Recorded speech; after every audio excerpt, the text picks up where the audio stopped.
Hey y'all, welcome to Faith and Flourish. I'm Sherelle Beverly, and I just want to come and talk to y'all a little bit about just to school y'all on some game, the keys to life, and how I kind of, I don't know, am functioning in like just joy, peace, um, throughout any season of my life.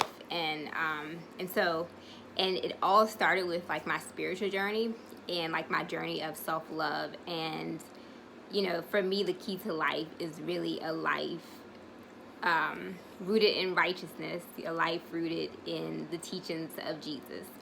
And what's crazy is I was an atheist, so that and I just, I came from a crazy background or whatever, and I realized, let me cut this heater off.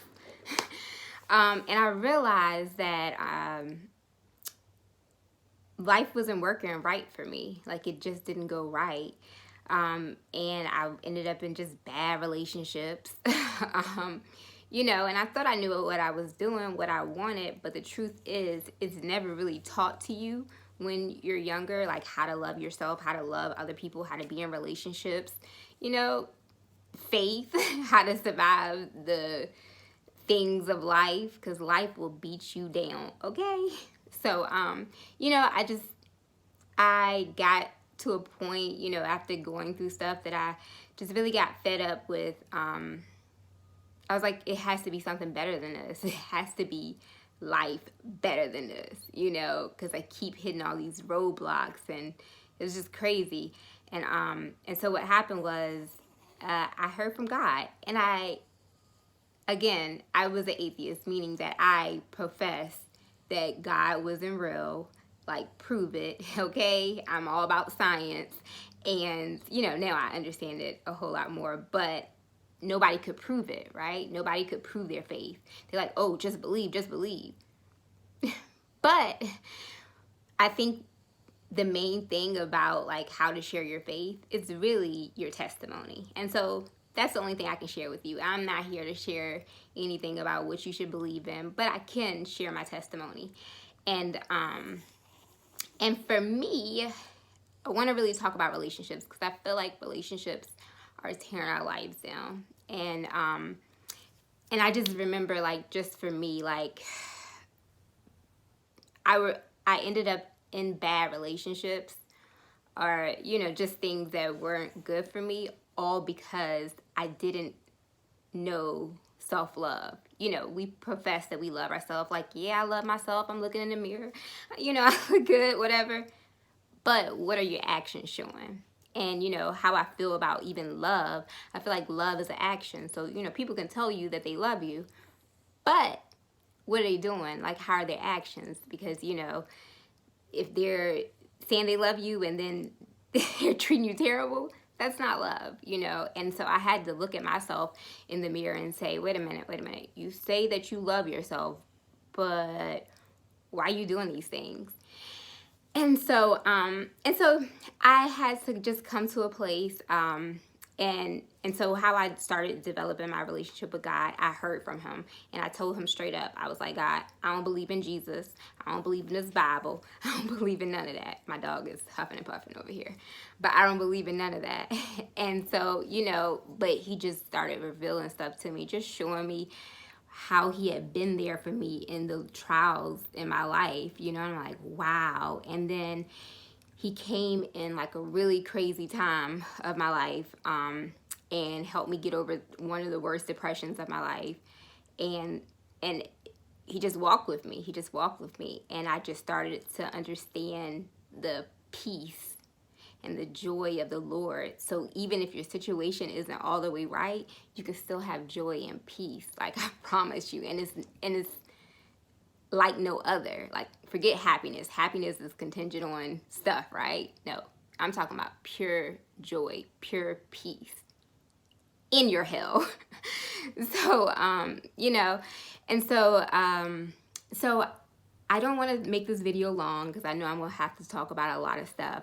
But one of the things that I really want to talk about with self-love is that I realized that I wanted to do is being abstinent. So y'all, I've been trying to be abstinent since 2014. I felt like God was telling me that. I felt that I was in a bad place, like trying to get out of, well, not trying to get out of a relationship, was in a situationship, and it was like an emotional roller coaster. You know how that is.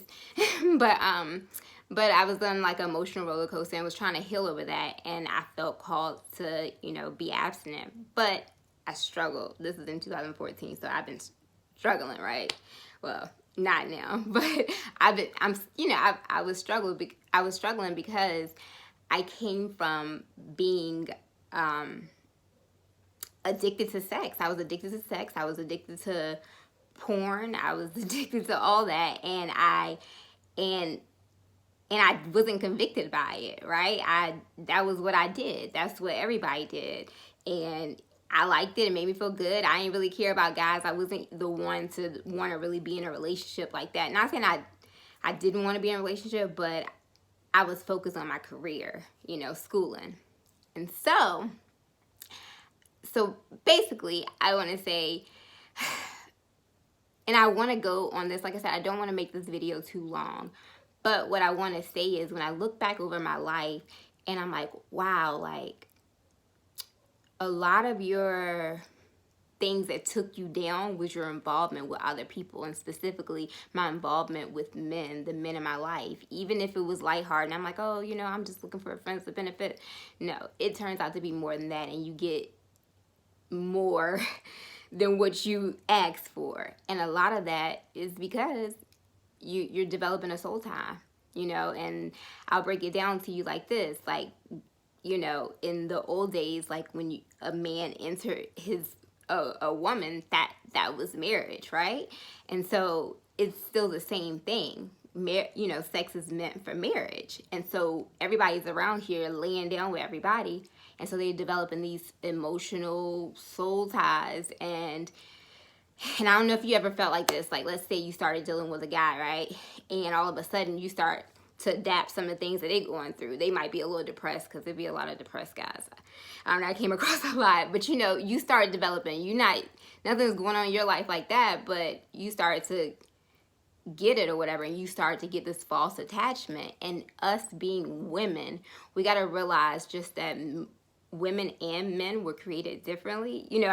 Not created differently, but we're created with different needs, different wants, and it is natural for a woman to want to be maternal, want to be nurturing. That's who we are. Even if we try to act like that's not who we are, I promise you, who is like right in you, that's who you are. And so it's going to be natural for us to fall in love. And again, the men are probably not. You're probably on the roster of of girls. So and that's just how it is. That's just what it is. And we just play ourselves.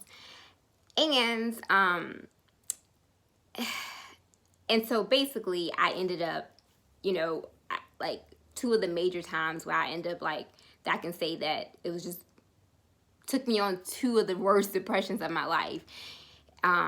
It was once I had an abortion again, and I was practicing abstinence and then failed, and I ended up getting pregnant and had an abortion. Worst mistake of my life. And then the other time was getting into a bad toxic relationship. Okay. And so I don't recommend it. Like, I'm not about that life no more. I'm like, okay, Lord, I hear you. It's not, it really is death. Like, you're killing yourself. You're killing your body. And, it feels good for that moment or whatever, and then what? At the end of the day, you're still lonely. You still want to be a wife. You still want to, you still want a significant other. So you're more than sex. You're more than that. I mean, women, we're amazing. Not saying men aren't amazing. I think, men are cool too. But, women, we got so much to give, like, right? Like, we're dope. And so there's so much more to us. And I think that if we can stay up off our backs, we can allow the guys to really get to know us and also get what we want, because we really have a lot of power, a lot of influence. I'm not saying like use your sex or whatever like that. I'm saying to stay abstinent, so marriage. That's what I'm really saying. But I'm saying like withhold, like you have to, whatever. And I'm not saying to tell them that you're abstinent before marriage. I'm just telling you to tell them, like, I'm not ready yet. Like, I'm not ready for that. And if they leave, let them leave. You know, whoever said, like, that we had to have someone to make us whole, you know? Like, I think the true thing of self-love is when you can be alone by yourself and experience joy and peace by yourself. And I've never had a problem being alone by myself, so I guess, you know, it came kind of easy for me. But you should practice it, because what if something happens to that person, and, you know, and your happiness is contingent on that person or whatever. They can't make you happy. You have to find that love within yourself. But yeah, I don't want to make this too long or whatever. I want to talk about a whole lot of stuff or whatever, but I guess this first video is going to be about just abstaining. And the reason why I choose to abstain is because I don't want to end up in any more bad situations, you know, because the thing is, we always think like God punishes us, you know, and it's not necessarily like that, but more so we punish ourselves, like, you know, more so we're reaping the consequences of disobeying what God said. And at the end of the day, even though we try to act like, oh, fornication, well, everybody do it, everybody having sex, that's true, before marriage. But is it good? You know, like, is it really good for you?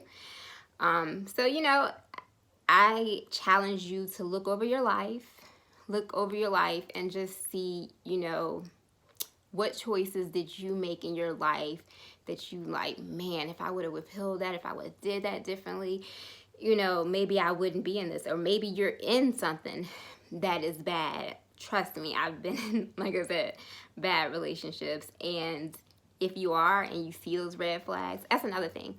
Red flags, I need to talk about that. We ignore red flags in the beginning. Don't compromise on your standards. Whatever your standards are, I'm not talking about preferences, but whatever your standards are, don't compromise on it. And when you see those red flags, run. And if you're in a bad relationship or whatever, and, you know, they keep telling you like it's going to get better and stuff like that, but you don't see that, run. Get up out there. There is definitely help for you, but leave, okay? Because that it can kill you, like, you know. So yeah, I don't want to even say that, but, you know, it is what it is. But it can really harm you. And so I challenge you to just take a leap of faith and, you know, do what you got to do. Not saying to just jump up and go, but I am saying to do all you can to move toward that, and pray. Trust me, I didn't get myself out. It was the grace of God. I prayed, and while I was in the midst of that, I was like, Lord, I know I got myself in this. Getting on my back again. I got myself in this. I was like, but please, like, get me out. And it took a while, but I could tell, like, the way it was orchestrated, it was only but Him that got me out. So, you know, I can't, when I say the key to life, that was what this video was about. The key to life really is a relationship with God. And in that relationship with God, oh my gosh, you begin to discover who you are. Because when we're born, think about it, we're born as little kids or whatever, you know, little babies, and we're growing, we're learning everything about the world. So do you think at your age right now, do you think you've become the person that you're meant to become? No, you still got a long way to go. So you're always becoming, right? And so, yeah, so I realized that the person that I've become is totally different from the person that I was in the past. And so I realized that, wow, I didn't even like that person. Didn't like her or whatever, but she was just real naive and didn't know much about anything and didn't know how to live a life and experience, you know, joy and peace, and also protect your heart. As women, we're nurturers, so we got to protect our heart. Okay? All right. Till next time, I might record another video and post it up with a different subject. All right, y'all.